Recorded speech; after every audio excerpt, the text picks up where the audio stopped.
So dear students, we are going to discuss about the first criteria or first condition of a Pareto optimality, that is efficiency of a distribution of commodities among consumers.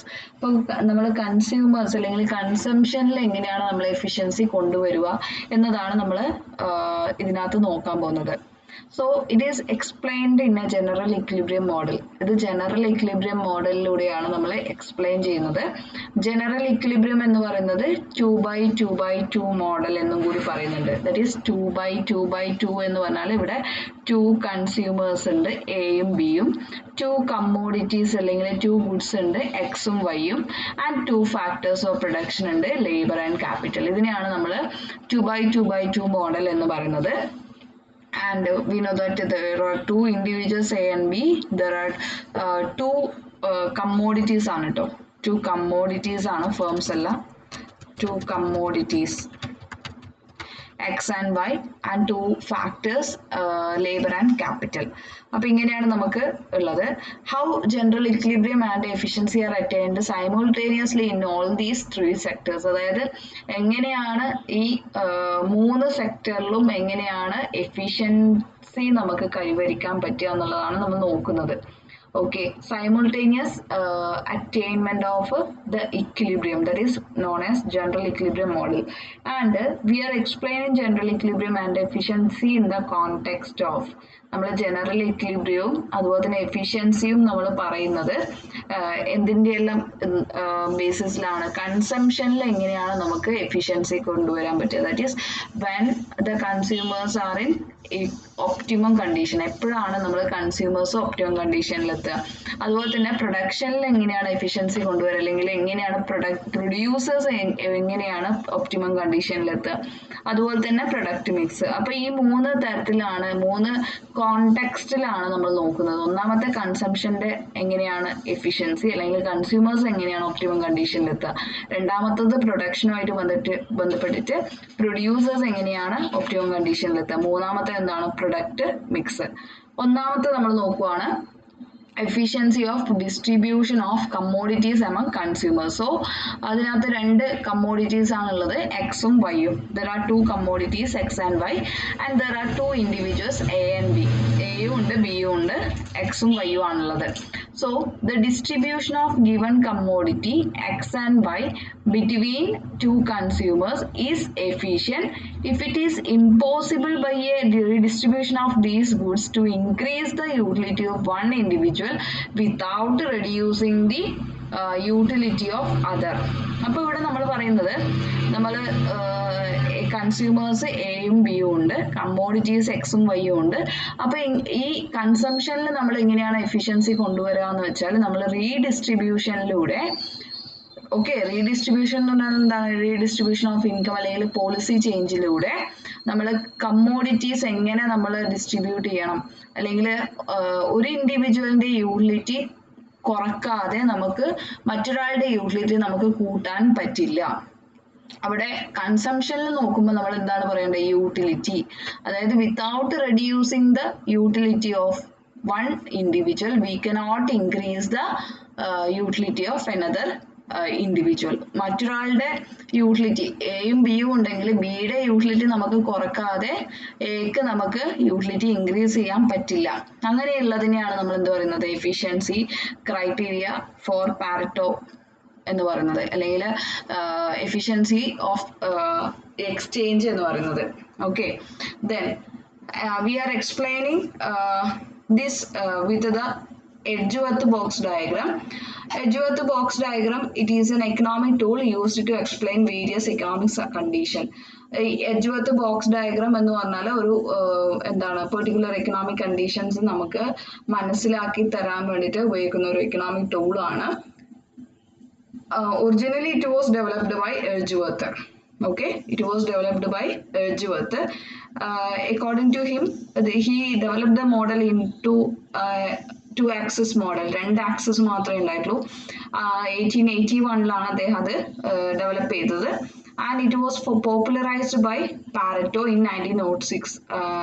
അത് modified by Pareto in 1906.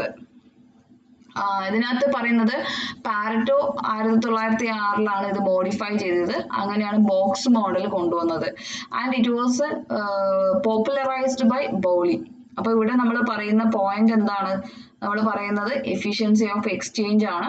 Efficiency of exchange അല്ലെങ്കിൽ നമ്മൾ കൺസംഷനിൽ എങ്ങനെയാണ് efficiency കൊണ്ടുവരിക, അല്ലെങ്കിൽ consumers എങ്ങനെയാണ് optimum പോയിന്റിൽ എത്തുക, എങ്ങനെയാണ് നമ്മൾ ഒരാളുടെ യൂട്ടിലിറ്റി കുറച്ചാൽ മാത്രമേ നമുക്ക് മറ്റൊരാളുടെ യൂട്ടിലിറ്റി ഇൻക്രീസ് ചെയ്യാൻ പറ്റുള്ളൂ. അങ്ങനെ മാത്രമേ നമുക്ക് എന്താണ് ഒപ്റ്റിമം കണ്ടീഷനിലേക്ക് എത്താൻ പറ്റുള്ളൂ.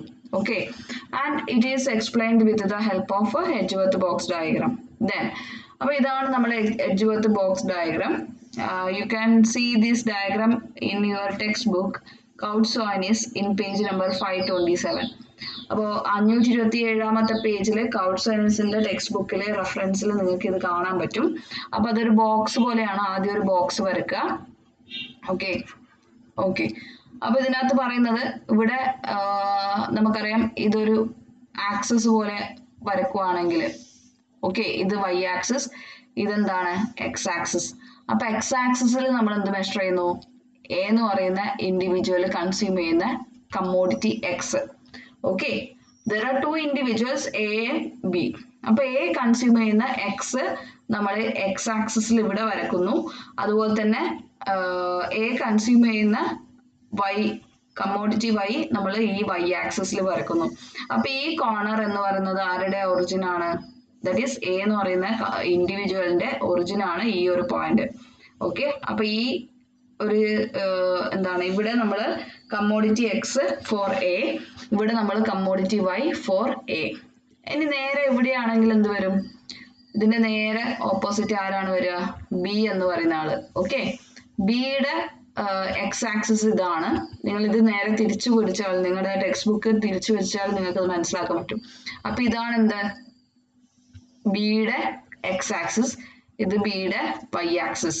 ഓക്കെ ഓക്കെ അതിനു മുന്നേ നമ്മൾ പറയുവാണ് എയുടെ ഇൻഡിഫറൻസ് കർവ് വരക്കുവാണ്. ഓക്കെ, എയുടെ ഇൻഡിഫറൻസ് കർവ് വരക്കുവാണ്. That is convex to origin. ഇങ്ങനെ കോൺവെക്സ് ആയിട്ടുള്ള ഷേപ്പുള്ള കർവാണ് ഇൻഡിഫറൻസ് കർവ് എന്ന് പറയുന്നത്. ഓക്കെ, എയുടെ ഒറിജിനോട് കോൺവെക്സ് ഷേപ്പ് ആണ് എയുടെ ഇൻഡിഫറൻസ് കർവ്. ദാറ്റ് ഈസ് ഇവിടെ നമ്മൾ പറയുന്നത് combination of two commodities. Indifference curve എന്ന് പറയുന്നത് എന്താണ്? ടു കമ്മോഡിറ്റീസ് ആണ്. അതായത് ഇവിടെ കമ്മോഡിറ്റി എക്സും ഉണ്ട്, കമ്മോഡിറ്റി വൈയും ഉണ്ട്. That will give the same level of satisfaction. അവിടെ സെയിം ലെവൽ ഓഫ് സാറ്റിസ്ഫാക്ഷൻ ആണ് നമ്മൾ പറയുന്നത്. ആൻഡ് ഇവിടെ നമ്മൾ പറയുന്നത് ഇവിടെ high and higher level of indifference curve. ഈ ഇൻഡിഫറൻസ് കർവിന്റെ ഇങ്ങനെ മേലോട്ട് പോകുമ്പോൾ ഇവിടെ A4-നാണ് നമ്മൾ highest satisfaction. So highest satisfaction എന്ന് പറഞ്ഞാൽ എന്താണ്? ഒറിജിനിൽ നിന്ന് നമ്മൾ ദൂരേക്ക് പോകുമ്പോൾ എന്താണ്? ഹൈ സാറ്റിസ്ഫാക്ഷൻ, അല്ലെങ്കിൽ ഇവിടെ നമ്മൾ നോക്കുവാണെങ്കിൽ ഹൈ വെൽഫെയർ എന്ന് വിചാരിക്കുക. ഇത് നിങ്ങൾ ഓർത്തു വെക്കേണ്ട ഒരു കാര്യമാണ്. ഒന്നാമത്തെ പോയിന്റ് എന്താണ്? കോൺവെക്സ് ടു ഒറിജിൻ ആണ്. ഒന്നാമത്തെ point convex to origin. A എന്ന് പറയുന്ന ഒരു ഇൻഡിവിജ്വലിന്റെ ഇൻഡിഫറൻസ് കർവ് ആണ് ഈ A1, A2, A3, A4. അപ്പൊ ഇതിനകത്ത് higher indifference curve shows higher level of satisfaction. A1, A2, A3, A4 നമ്മൾ നോക്കുവാണെങ്കിൽ A4 ആണ് ഏറ്റവും കൂടുതൽ സാറ്റിസ്ഫാക്ഷൻ. അതിൽ കുറവാണ് A3, അതിലും കുറവാണ് A2, ഏറ്റവും കുറവാണ് A1-ലുള്ള സാറ്റിസ്ഫാക്ഷൻ എന്ന് പറയുന്നത്, യൂട്ടിലിറ്റി എന്ന് പറയുന്നത്. സോ ഇൻഡിഫറൻസ് കർവ് എന്ന് പറഞ്ഞാൽ എന്താണ്? It is A combination of two commodities. That is good എക്സും ഗുഡ് വൈയും ഉണ്ട്. ആരുടെയാണ്? എ എന്ന് പറയുന്ന ഇൻഡിവിജ്വലിന്റെ ഇൻഡിഫറൻസ് കർവ് ആണ് ഇവിടെ നോക്കുന്നത്. അപ്പൊ indifference map of a individual A is depicted as this. Then നമ്മൾ പറയുവാണ് ഇനി ബിയുടെ ഇൻഡിഫറൻസ് കർവ് നോക്കുവാണ്. ഓക്കെ, ബിയുടെ ഇൻഡിഫറൻസ് കർവ് നോക്കുമ്പോൾ നിങ്ങൾക്ക് കാണാൻ പറ്റും. ഓക്കെ, ബിയുടെ ഇൻഡിഫറൻസ് കർവ് നോക്കുമ്പോൾ നിങ്ങൾക്ക് കാണാൻ പറ്റും. നമ്മൾ പറഞ്ഞു എന്താണ്? ബിയുടെ എക്സ് ആക്സിസ് നമ്മൾ കണ്ടു, വൈ ആക്സിസും നമുക്കറിയാം അല്ലെ? ബിയുടെ വൈ ആക്സിസ് നമുക്കറിയാം, എക്സ് ആക്സിസും നമ്മൾ കണ്ടു. അപ്പൊ ഇതാണ് ബിയുടെ എക്സ് ആക്സിസ്, അവിടെ എക്സ്. ഓക്കെ, എക്സ് ആക്സിസിൽ എന്താണ്? എക്സ്. ഓക്കെ, വൈ ആക്സിസിൽ എന്താണ്? വൈ ആണ്. ഓക്കെ, അപ്പൊ ഇൻഡിഫറൻസ് കർവ് എന്ന് പറയുന്നത് കോൺവെക്സ് ടു ഒറിജിൻ ആണ്. അപ്പൊ ഇങ്ങനെ കോൺവെക്സ് ടു ഒറിജിൻ ആയിട്ട് B1, B2, B3, B4 വരയ്ക്കുക. അപ്പൊ നമുക്കറിയാം higher level of indifference curve shows higher level of satisfaction. അതായത് ഇതാണ് ഒറിജിൻ. ഓക്കെ, ബിയുടെ ഒറിജിൻ ഇതാണ്. അതിൽ നിന്ന് ഏറ്റവും ദൂരെയായതാണ് ബിയുടെ സംബന്ധിച്ചിടത്തോളം higher level of satisfaction. That is B4-നാണ് ഏറ്റവും കൂടുതൽ satisfaction according to B. B എന്ന് പറയുന്ന ഇൻഡിവിജ്വലിനെ സംബന്ധിച്ചിടത്തോളം B4 ആണ് ഏറ്റവും കൂടുതൽ സാറ്റിസ്ഫാക്ഷൻ. B3 കുറവാണ്, B2 കുറവാണ്, അതിനേക്കാൾ ഏറ്റവും ലോവസ്റ്റ് ആണ് B1. ഓക്കെ, B4 ആണ് ഏറ്റവും കൂടുതൽ ആൻഡ് B3 B4-നേക്കാളും കുറവാണ്. B2 എന്ന് പറയുന്നത് അതിനേക്കാളും കുറവാണ്. B1 എന്ന് പറയുന്നത് ഏറ്റവും കുറവ്. ഓക്കെ, അപ്പൊ ഇതിങ്ങനെ കുറഞ്ഞു വരുന്നതാണ്. B4-ൽ നിന്ന് B1-ലേക്ക് പോകുന്തോറും ലെവൽ ഓഫ് സാറ്റിസ്ഫാക്ഷൻ എന്ത് ചെയ്യുന്നു? കുറയുന്നു.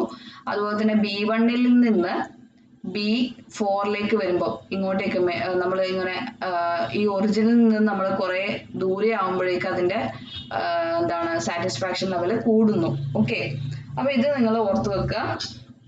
ഇനി നമ്മൾ ഇങ്ങനെയാണ് നമ്മൾ ഇൻഡിഫറൻസ് കർവ് രണ്ടുപേരുടെയും നമ്മൾ വരക്കുവാണ്.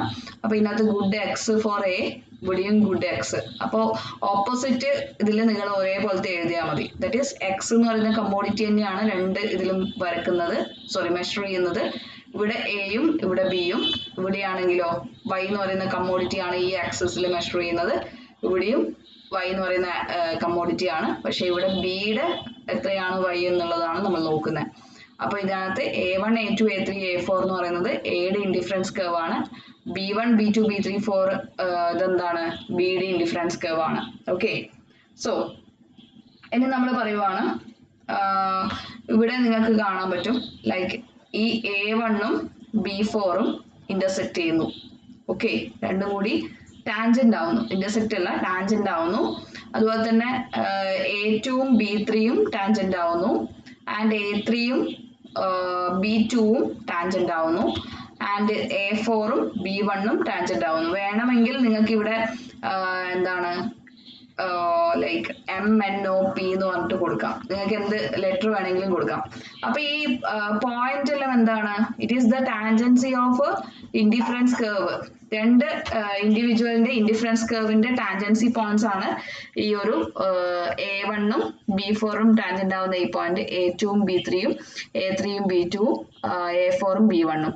So when we join these points, അതായത് ഈ പോയിന്റ്സ് നമ്മൾ ജോയിൻ ചെയ്യുവാണെങ്കിൽ ഈ പോയിന്റ്, ഈ ഒരു point N O P Q, okay, അല്ലെങ്കിൽ നമ്മൾ പറയുവാണ് എന്താണ് GHI എന്ന് കൊടുത്തോളൂ, GHIJ. അപ്പൊ GHIJ എന്ന് പറഞ്ഞിട്ടുള്ള ഈ പോയിന്റ്സ് നമ്മൾ ജോയിൻ ചെയ്തിട്ട് വരക്കുവാണെങ്കിൽ അവിടെ എന്ത് കിട്ടും? ഒരു കേർവ് കിട്ടും. ലൈക്ക് ഇതുപോലെ ഒരു കേർവ് നമുക്ക് കിട്ടും. അപ്പൊ ഈ ഒരു കേർവിനെ നമുക്ക് പറയുന്ന പേരാണ് കോൺട്രാക്ട് കേർവ്. ഓക്കെ, അപ്പൊ കോൺട്രാക്ട് കേർവ് എന്ന് പറഞ്ഞാൽ എന്താണ്? It is the locus of points of optimum or efficient distribution of goods between consumers. അതായത് ഇവിടെ പറയുവാണ് നമ്മൾ ഈ ഒരു പോയിന്റിലാണെങ്കിൽ എന്താണ്? ഒപ്റ്റിമം കണ്ടീഷൻ ആണ്. ഈ ഒരു പോയിന്റിലും ഒപ്റ്റിമം ആണ്, ഈ ഒരു പോയിന്റ് ഒപ്റ്റിമം ആണ്. അങ്ങനെ ഈ ഒപ്റ്റിമം പോയിന്റ്സ് നമ്മൾ ജോയിൻ ചെയ്തിട്ട് വരക്കുന്ന പാരറ്റോ ഒപ്റ്റിമം പോയിന്റ്സ് ആണ് ഇതെല്ലാം. ഓക്കെ, അപ്പൊ ഈ പാരറ്റോ ഒപ്റ്റിമം പോയിന്റ്സ് നമ്മൾ ജോയിൻ ചെയ്തിട്ട് വരക്കുമ്പോൾ നമുക്ക് കിട്ടുന്ന ഒരു ലൈൻ ആണ്, അതിനെയാണ് നമ്മൾ കോൺട്രാക്ട് കർവ് എന്ന് പറയുന്നത്. ഓക്കെ, ദെൻ നമ്മൾ വേറൊരു കാര്യം കൂടിയുണ്ട്. ആൻഡ് ഈ ഒരു പോയിന്റില് ലൈക്ക് Q, അതുപോലെ തന്നെ P, അല്ലെങ്കിൽ ഇവിടെ RS, നിങ്ങൾ ഏത് പോയിന്റ് എടുത്താലും അവിടെ എന്താണ്? MRS, that is marginal rate of substitution of X and Y, അല്ലെങ്കിൽ of X for Y. Okay, marginal rate of substitution of X and Y ആരുടെയാണ്? A of individual A equal to marginal rate of substitution of X and of X for Y of individual B. MRS X5 of A എന്ന് പറഞ്ഞാൽ എന്താണ്? Individual ആണ്. And MRS X5 for B രണ്ടും എന്താണ് equal ആയിരിക്കും. Okay, MRSX5 for individual എയും MRSX5 four ബിയും എന്താണ് രണ്ടും ഈക്വൽ ആയിരിക്കും. അപ്പൊ ഈ പോയിന്റ്സിൽ ഈ MRS എന്തായിരിക്കും ഈക്വൽ ആയിരിക്കും. Marginal rate of substitution between two commodities of two individual will be equal. ഇനി നമ്മൾ ഈ ഒരു ഡയഗ്രത്തിൽ നിങ്ങൾക്ക് കാണാൻ പറ്റും പി എന്ന് പറയുന്ന പോയിന്റും ക്യൂ എന്ന് പറയുന്ന പോയിന്റും കാണാൻ പറ്റും. ഇവിടെ പി എന്ന് പറയുന്ന പോയിന്റില് it is the initial point, then after a change p യിൽ നിന്ന് ക്യൂയിലേക്ക് മൂവ് ചെയ്യുന്നു. ഓക്കെ, അപ്പൊ പി എന്ന് പറയുന്ന പോയിന്റിൽ നിങ്ങൾ ഓർത്ത് വെക്കുക ഏതൊക്കെയാണ് ഇൻഡിഫറൻസ് കർവ്. എനെ സംബന്ധിച്ചിടത്തോളം A4 ആണ്, ബിനെ സംബന്ധിച്ചിടത്തോളം ഏതാണ് B1 ആണ്. ഓക്കെ, പി എന്ന് പറയുന്ന പോയിന്റിൽ A4ഉം B1ഉം ഓക്കെ എഴുതി വെക്കുക. പി എന്ന് പറയുന്ന പോയിന്റിൽ A4ഉം B1ഉം. ഇനി ക്യൂ എന്ന് പറയുന്ന പോയിന്റിലേക്കോ A3ഉം B2ഉം. ഓക്കെ, അപ്പൊ നമ്മൾ പിയിൽ നിന്ന് ക്യൂയിലേക്ക് നോക്കുമ്പോ ഇനി ഒന്ന് നോക്കിയേ, നമ്മൾ പറഞ്ഞതാണ് പി എന്ന് പറയുന്ന പോയിന്റിൽ A4ഉം B1ഉം, ഇനി ക്യൂ എന്ന് പറയുന്ന പോയിന്റിൽ A3ഉം B2ഉം. അപ്പോൾ നമുക്ക് പറയാൻ പറ്റും എയുടെ ഇത് നോക്കുവാണെങ്കിൽ A4ഉം A3ഉം, A4ൽ നിന്ന് നമ്മൾ A3യിലേക്ക് വന്നു. ഓക്കെ, പിയിൽ നിന്ന് നമ്മൾ ക്യൂയിലേക്ക് ചേഞ്ച് ചെയ്യുമ്പോഴാണ് നമ്മൾ പറയുന്നത്. ഓക്കെ, പിയിൽ നിന്ന് നമ്മൾ ക്യൂയിലേക്ക് ചേഞ്ച് ചെയ്യുമ്പോഴാണ് പറയുന്നത്. ഓക്കെ, അപ്പൊ ഇവിടെ നമ്മൾ പറയുവാണ് എയുടെ ഇൻഡിഫറൻസ് കർവ് നോക്കുവാണെങ്കിൽ ഇവിടെ എയുടെ ഇൻഡിഫറൻസ് കർവ് A4ൽ നിന്ന് A3യിലേക്ക് വന്നു അല്ലെ. അപ്പൊ 4ൽ നിന്ന് 3 എന്ന് പറഞ്ഞാൽ എന്താണ് കുറയുവാണ് ചെയ്തത് അല്ലെ. ഇൻഡിഫറൻസ് കർവ് നമുക്കറിയാം ഹയർ ലെവലിലേക്ക് പോകുമ്പോഴാണ് 4ൽ നിന്ന് 5ലേക്ക്, 5ൽ നിന്ന് 6ലേക്ക് പോകണം അല്ലെ, 3ൽ നിന്ന് 4ലേക്ക് പോകണം, അല്ലെങ്കിൽ 1ൽ നിന്ന് 2ലേക്ക് വരണം. അങ്ങനെയാണെങ്കിൽ മാത്രമേ നമ്മൾ ഹയർ ലെവൽ ഓഫ് സാറ്റിസ്ഫാക്ഷൻ എന്ന് പറഞ്ഞാൽ എന്താണ് higher level of indifference curve ആണ്. അപ്പൊ ഇവിടെ ഈ എയുടെ യൂട്ടിലിറ്റി എന്ത് ചെയ്യുവാണ് ചെയ്യുന്നത്, കുറയുവാണ് ചെയ്യുന്നത്. A4ൽ നിന്ന് A3യിലേക്ക് വരുന്നു, ദാറ്റ് ഈസ് എയുടെ വെൽഫെയർ അവിടെ കുറയുന്നു, എയുടെ യൂട്ടിലിറ്റി കുറയുന്നു. ഇനി ബിനെ സംബന്ധിച്ചിടത്തോളം നോക്കുവാണെങ്കിൽ നിങ്ങൾക്ക് കാണാൻ പറ്റും എന്താണ് B1ൽ നിന്ന് B2യിലേക്ക് ഇൻഡിഫറൻസ് കർവ് B1ൽ നിന്ന് ലൈക്ക് ഇതാണ് B1. ഓക്കെ, B1 ആണ് ഈ ഒറിജിൻ പോയിന്റ് നോക്കുമ്പോൾ B1 ആണ്. ആ B1ൽ നിന്ന് B2യിലേക്ക് പോകുന്നു എന്നതിന്റെ അർത്ഥം എന്താണ്, B1ൽ നിന്ന് B2യിലേക്ക് പോവുകയാണെന്ന് പറഞ്ഞാൽ എന്താണ് ഹയർ ഇൻഡിഫറൻസ് കർവിലേക്ക് പോവുകയാണ്. അപ്പം ബിയുടെ വെൽഫെയർ അല്ലെങ്കിൽ ബിയുടെ യൂട്ടിലിറ്റി കൂടുവാണ്. സോ ഇവിടെ നമുക്ക് കാണാൻ പറ്റും എയുടെ യൂട്ടിലിറ്റി കുറയുന്നു അല്ലെങ്കിൽ എയുടെ വെൽഫെയർ കുറയുന്നു, പക്ഷെ അവിടെ ബിയുടെ വെൽഫെയർ ഇൻക്രീസ് ചെയ്യുന്നുണ്ട്. ഓക്കെ, എയുടെ വെൽഫെയർ കുറയുന്നു, ബിയുടെ വെൽഫെയർ ഇൻക്രീസ് ചെയ്യുന്നുണ്ട്. So this is known as the Pareto efficient condition. Because നമ്മൾ ഒരാളുടെ യൂട്ടിലിറ്റി കുറച്ചുകൊണ്ട് നമ്മൾ മറ്റൊരാളുടെ യൂട്ടിലിറ്റി അല്ലെങ്കിൽ വെൽഫെയർ ഇൻക്രീസ് ചെയ്തു. അപ്പൊ ഇതാണ് കൺസംഷനിലെ കൺസംഷൻ എന്ന് പറയുമ്പോൾ യൂട്ടിലിറ്റി ടേംസിലാണ് പറയുന്നത്. അപ്പൊ കൺസംഷനിൽ നമ്മൾ എഫിഷ്യൻസി കൈവരിച്ചു അല്ലെങ്കിൽ പാരറ്റോ ഒപ്റ്റിമം കണ്ടീഷനിലെത്തി. ഒരാളുടെ വെൽഫെയർ കുറച്ചുകൊണ്ട് നമ്മൾ മറ്റൊരാൾക്ക് വെൽഫെയർ ഇൻക്രീസ് ചെയ്തു. ഓക്കെ, സോ ദെൻ നമ്മൾ പറയുവാണ് നമ്മളിനി പിയിൽ നിന്ന് ക്യൂയിലേക്ക് നോക്കി, ഇനി ക്യൂവിൽ നിന്ന് നമ്മൾ പിയിലേക്ക് നോക്കുവാണ്. Okay, same situation. Okay, same curve ആണ്. അപ്പൊ എന്താണ് ക്യൂ എന്ന് പറയുന്ന ഇതിൽ നോക്കുക A3 ആണ്, B2 ആണ്. ക്യൂവില് A3യും B2ഉം, പിയിലാണെങ്കിൽ A4ഉം B1ഉം. ഓക്കെ, അപ്പൊ നോക്കുക ക്യൂവിന്റെ എത്രയാണ് A3, ക്യൂവിൽ നിന്ന് പിയിലേക്കാണ് പോകുന്നത്. അപ്പൊ ക്യൂ A3 B2, പി എത്രയാണ് പി A4ഉം B1ഉം. ശ്രദ്ധിക്കുക. ഓക്കെ, നമ്മൾ പോയിന്റ് ക്യൂവിൽ നിന്ന് പോയിന്റ് പിയിലേക്ക് പോകുമ്പോൾ എന്താ സംഭവിക്കുക എന്നുള്ളതാണ് നമ്മൾ നോക്കുന്നത്. അപ്പൊ അവിടെയും എന്താണ് A3യിൽ നിന്ന് A4ലേക്ക് പോവുകയാണ്. ഓക്കെ, എയുടെ ഇൻഡിഫറൻസ് കർവ് എന്താണ് 3യിൽ നിന്ന് 4ലേക്കാണ് പോകുന്നത്. അതിന്റെ അർത്ഥം എന്താണ് 3, 4 ഏതാ കൂടുതല് 4 ആണ് കൂടുതല്. അപ്പൊ അതിന്റെ അർത്ഥം എന്താണ് എയുടെ പൊസിഷൻ അവിടെ ഇംപ്രൂവ് ചെയ്തിട്ടുണ്ട് അല്ലെങ്കിൽ എയുടെ യൂട്ടിലിറ്റി അവിടെ കൂടിയിട്ടുണ്ട് അല്ലെങ്കിൽ എയുടെ ഇൻഡിഫറൻസ് കർവ് ഹയർ ലെവലിലെത്തി അല്ലെങ്കിൽ എയുടെ വെൽഫെയർ അവിടെ കൂടിയിട്ടുണ്ട്. എയുടെ വെൽഫെയർ അവിടെ കൂടി. 3ൽ നിന്ന് 4ലേക്ക് എത്തിയപ്പോൾ എയുടെ വെൽഫെയർ കൂടി. പക്ഷെ ബിയുടെ വെൽഫെയർ നോക്കിയേ, ബിയുടെ വെൽഫെയർ B2ൽ നിന്ന് B1ലേക്ക് എത്തി, B2ൽ നിന്ന് B1ലേക്ക് എത്തി, B2ൽ നിന്ന് B1ലേക്ക് എത്തി. അപ്പൊ ഇവിടെ നമ്മൾ പറയുവാണ് പാരറ്റോ എഫിഷ്യന്റ് കണ്ടീഷൻ ആണ്. അപ്പൊ ഇത് രണ്ടും, അതായത് ക്യൂവിൽ നിന്ന് പിയിലേക്കുള്ള ഒരു മൂവ്മെന്റും പിയിൽ നിന്ന് ക്യൂയിലേക്കുള്ള മൂവ്മെന്റും, ഇനി നിങ്ങൾ ഇവിടെ ഏത് പോയിന്റ് എടുക്കുവാണെങ്കിലും, ഇപ്പൊ ഇവിടെ RS ഏത് പോയിന്റ് എടുക്കുവാണെങ്കിലും ഈ ഒരു പോയിന്റ്സിൽ നമുക്ക് എന്താണ് മൂവ്മെന്റ്, എന്താണ് movement from on this contract curve. Contract curve എന്ന് പറഞ്ഞാൽ എന്താണ്, ഇൻഡിഫറൻസ് കേർവ് തമ്മിൽ ടാൻജന്റ് ആവുന്ന പോയിന്റ് നമ്മൾ ആ പോയിന്റ് നമ്മൾ കോർത്തുകൊണ്ട് നമ്മൾ വരക്കുന്ന പോയിന്റ് ആണ് നമ്മൾ, അല്ലെങ്കിൽ കേർവ് ആണ് നമ്മൾ കോൺട്രാക്ട് കേർവ്. അപ്പൊ ഇവിടെ ഈ കോൺട്രാക്ട് കേർവിൽ ഏത് പോയിന്റും എന്താണ് അവിടെ പാരറ്റോ ഒപ്റ്റിമം ആണ്. ഓക്കെ, അപ്പൊ കോൺട്രാക്ട് കേർവില് ഇതാണ് നമ്മുടെ പോയിന്റ്. കോൺട്രാക്ട് കേർവില് ഏത് പോയിന്റും അവിടെ പാരറ്റോ ഒപ്റ്റിമം പോയിന്റ് ആണ്. Even it is the movement from Q to P or P to Q അല്ലെങ്കിൽ Q to R, നിങ്ങൾ ഏത് പോയിന്റ് എടുത്താലും അവിടെ എന്താണ് ഒപ്റ്റിമം പോയിന്റ് ആണ്.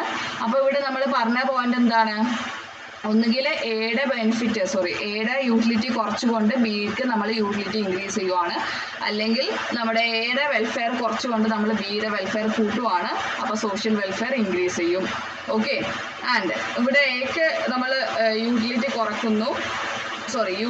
കൂട്ടുന്നു ആൻഡ് ബിയുടെ യൂട്ടിലിറ്റി കുറക്കുന്നു. സോ ഇവിടെയും പാരറ്റോ ഒപ്റ്റിമം കണ്ടീഷൻ ആണ്. ആൻഡ് നമ്മൾ നോക്കുന്ന അടുത്തൊരു പോയിന്റ് ആണ്, ദാറ്റ് ഈസ് ഇത് നമ്മൾ ക്യൂവിൽ നിന്ന് പിയിലേക്ക് നോക്കി, പിയിൽ നിന്ന് ക്യൂവിലേക്ക് നോക്കി. ഇതെന്താണ് കോൺട്രാക്ട് കേർവിന്റെ ഇവിടെ നിന്നാണ് അല്ലേ നമ്മൾ നോക്കിയത്. പക്ഷെ ഇവിടെ കോൺട്രാക്ട് കേർവിന്റെ പുറത്തൊരു പോയിന്റ് എടുക്കുവാണ്. ഇൻഡിഫറൻസ് കേർവ് രണ്ടും കൂടി ടാൻജന്റ് ആവുന്ന പോയിന്റ് ആണ്, അത് ശ്രദ്ധിക്കണേ. ഇൻഡിഫറൻസ് കേർവ് തമ്മിൽ ടാൻജന്റ് ആവുന്ന സിറ്റുവേഷൻ ആണ് ക്യൂവും പിയും ഒക്കെ. നമ്മൾ നോക്കുന്നത് രണ്ടും എന്താണ്, ഈ പോയിന്റ് അല്ലാതെ പുറത്തുള്ള ഒരു പോയിന്റ് നമ്മൾ നോക്കുവാണ്. അപ്പൊ ഇവിടെ നമ്മൾ എടുത്ത പോയിന്റ് R ആണ്. ഓക്കെ, എടുത്ത പോയിന്റ് ഏതാണ്, R എന്ന് പറയുന്ന point, where indifference curve A3.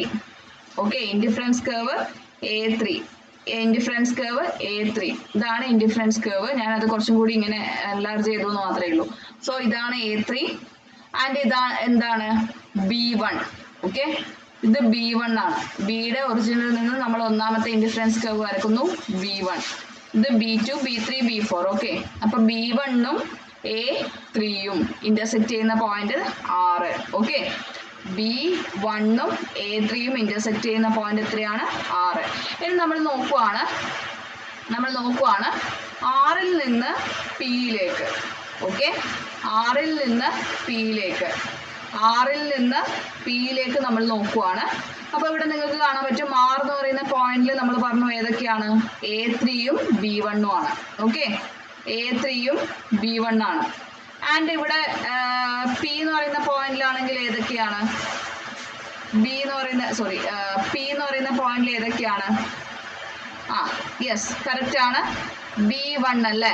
P എന്ന് പറയുന്ന പോയിന്റിൽ നോക്കാം, B1 ആൻഡ് ഏതാണ് A4 അല്ലേ, A4 ആണ്. ആൻഡ് ഇവിടെ ഏതാണ് B1. P എന്ന് പറയുന്ന പോയിന്റിൽ A4ഉം B1ഉം.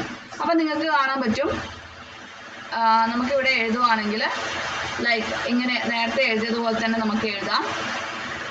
ഓക്കെ, നമുക്ക് ഇവിടെ നേരത്തെ എഴുതിയതുപോലെ തന്നെ ഇവിടെ എഴുതാൻ പറ്റും. അപ്പോൾ നമ്മൾ എടുത്ത പോയിന്റ് ഏതാണ്, 6. ഓക്കെ, നമ്മൾ എടുത്ത പോയിന്റ് 6 ആണ്. 6ൽ നിന്ന് നമ്മൾ Pയിലേക്കാണ് നോക്കിയത്. ഓക്കെ, 6ൽ നിന്ന് നമ്മൾ Pയിലേക്കാണ് നോക്കിയത്. അപ്പോൾ 6ൽ നമ്മൾ പോയിന്റ് ഏതൊക്കെയാണ്, എയുടെ ആണെങ്കിൽ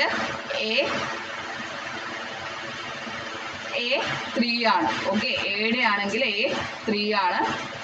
ആൻഡ് ബിയുടെ ആണെങ്കിൽ പിയുടെ ആണെങ്കിൽ A4 ആണ്. ഓക്കെ, A4 ആണ്. ആൻഡ് ഇവിടെ ആണെങ്കിൽ 6ലെ പോയിന്റ് ബിന്റെ ആണെങ്കിൽ B1 ആണ്, അവിടെയും B1 ആണ് അല്ലേ, രണ്ടും B1 ആണ്. അപ്പൊ ഇവിടെ നമ്മൾ നോക്കുക, ഇതാണ് നമ്മുടെ സിറ്റുവേഷൻ. ഓക്കെ,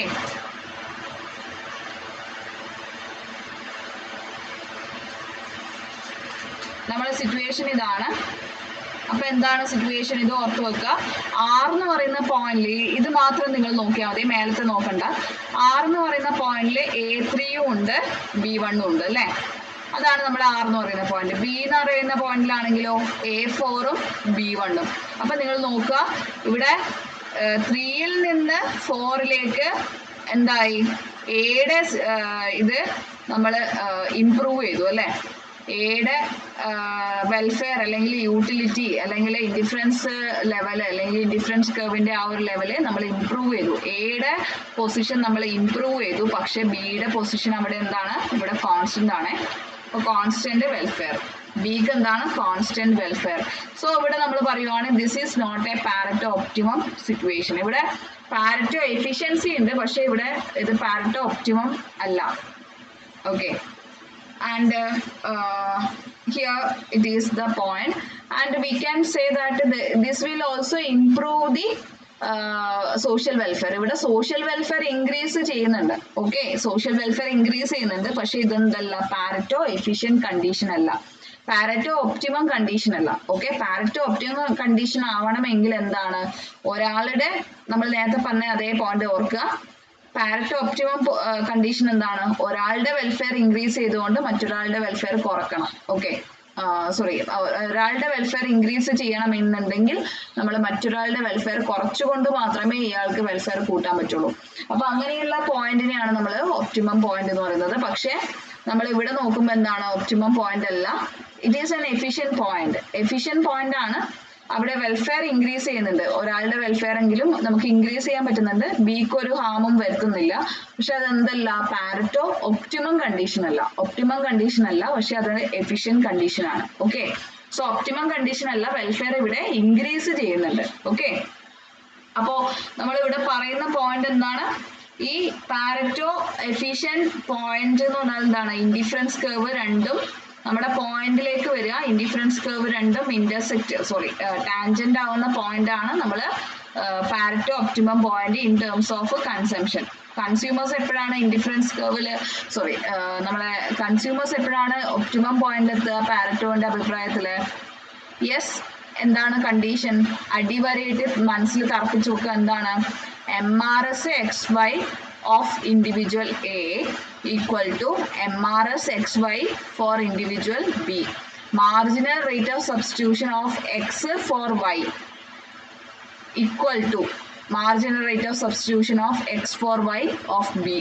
B എന്ന് പറയുന്ന ഇൻഡിവിജ്വലിന്റെ MRS XY യും എ എന്ന് പറയുന്ന ഇൻഡിവിജ്വലിന്റെ MRS XY യും രണ്ടും തമ്മിൽ ഈക്വൽ ആവുന്ന പോയിന്റിലാണ് നമ്മൾ എഫിഷ്യൻസി ഇൻ എക്സ്ചേഞ്ച് അല്ലെങ്കിൽ കൺസ്യൂമേഴ്സ് എന്താണ് Pareto efficient condition Pareto optimum കണ്ടീഷനിൽ എത്തുക. ഓക്കെ, അപ്പൊ ഇത് ഓർത്ത് വെക്കുക. ഓക്കെ, ഇനി നമ്മൾ വേറൊരു എക്സാമ്പിളിലേക്ക് കൂടി പോവുകയാണ്. ഇവിടെ നമ്മളൊരു പോയിന്റ് എടുക്കുവാണ്, ഈ ഒരു പോയിന്റ് ആണ്. അപ്പൊ ഇതിനകത്ത് നമ്മൾ എഡ്ജ് വിത്ത് ബോക്സ് ഡയഗ്രത്തിലൂടെ നമ്മൾ വരയ്ക്കുവാണ്. എന്താണ്? സെയിം തന്നെയാണ്, പക്ഷെ ഇവിടെ നമ്മൾ വേറൊരു പോയിന്റ് എടുക്കുവാണ്. ലൈക്ക് സി ആണ് പോയിന്റ്. ഓക്കെ, സി എന്ന് പറയുന്ന പോയിന്റ്, അവിടെ സി എന്ന് പറയുന്ന പോയിന്റ് നിങ്ങൾക്ക് കാണാൻ പറ്റും B2 ആണ് അല്ലെ? B2 ആണ് സി എന്ന് പറയുന്ന പോയിന്റ്. ഈ കർവ് നോക്കുക, ഏതാണ്? A2 ആണ്. ഓക്കെ, B2ഉം A2ഉം ഇന്റർസെക്ട് ചെയ്യുന്ന പോയിന്റ് ആണ് സി എന്ന് പറയുന്ന പോയിന്റ്. ഇനി നമ്മൾ എടുക്കുന്നത് ഇ എന്ന് പറയുന്ന പോയിന്റ് ആണ്. ഇ എന്ന് പറയുന്ന പോയിന്റ് നോക്കുക, B3യും A2ഉം. ഓക്കെ, അപ്പൊ സി എന്ന് പറയുന്ന പോയിന്റില് B2ഉം A2ഉം, ഇ എന്ന് പറയുന്ന പോയിന്റ് എന്താണ്? A2ഉം B3യും. ഓക്കെ, അപ്പൊ നമുക്കറിയാം ആദ്യം ഇനീഷ്യൽ പോയിന്റ് ഏതാണ്? സി എന്ന് പറയുന്ന പോയിന്റ് ആണെന്ന് വിചാരിക്കുക. ഇനി ഇ എന്ന് പറയുന്ന പോയിന്റിലേക്ക് നമ്മൾ മാറി എന്ന് വിചാരിക്കുക. സിയിൽ നിന്ന് ഇയിലേക്ക് വന്നു. അപ്പൊ നിങ്ങൾക്ക് ഇവിടെ കാണാൻ പറ്റും രണ്ടും എന്താണ്? സെയിം ലെവലാണ് അല്ലെ? രണ്ടും എന്താണ്? എയുടെ പൊസിഷൻ അവിടെ എന്താണ്? കോൺസ്റ്റന്റ് ആയിട്ടിരിക്കുന്നു, പക്ഷെ ബിയുടെ പൊസിഷനും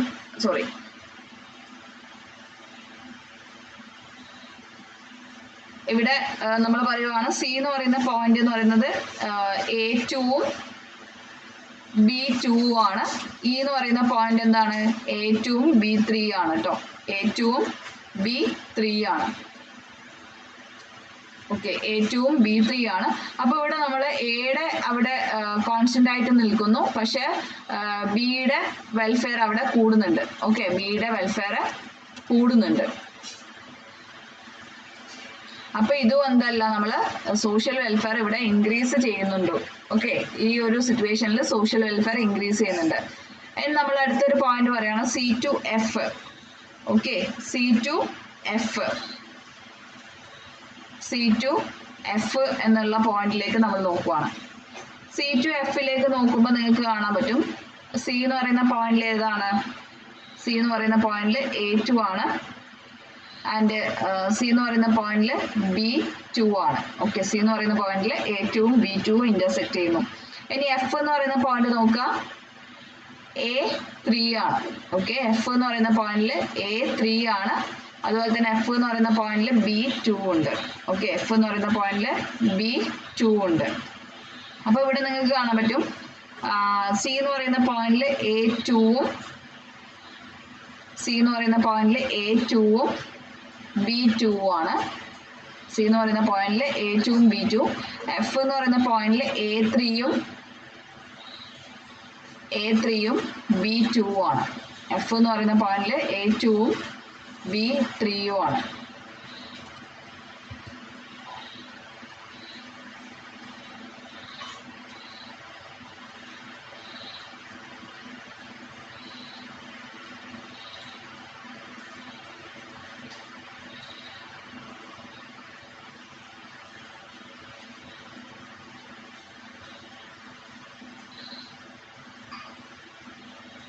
ഓക്കെ, സോ ഇവിടെ നമ്മൾ പറയുവാണെങ്കിൽ ബിയുടെ വെൽഫെയർ അവിടെ ഇൻക്രീസ് ചെയ്യുന്നുണ്ട്, പക്ഷെ അവിടെ എയുടെ വെൽഫെയർ അവിടെ കോൺസ്റ്റന്റ് ആയിട്ട് നിൽക്കുകയാണ് ചെയ്യുന്നത്. ഓക്കെ, അപ്പൊ ഇത് ഓർത്ത് വെക്കുക.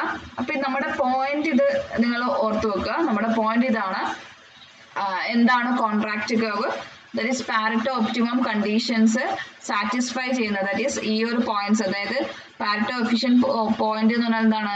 MRS X4Y equal to MRS X4Y of B.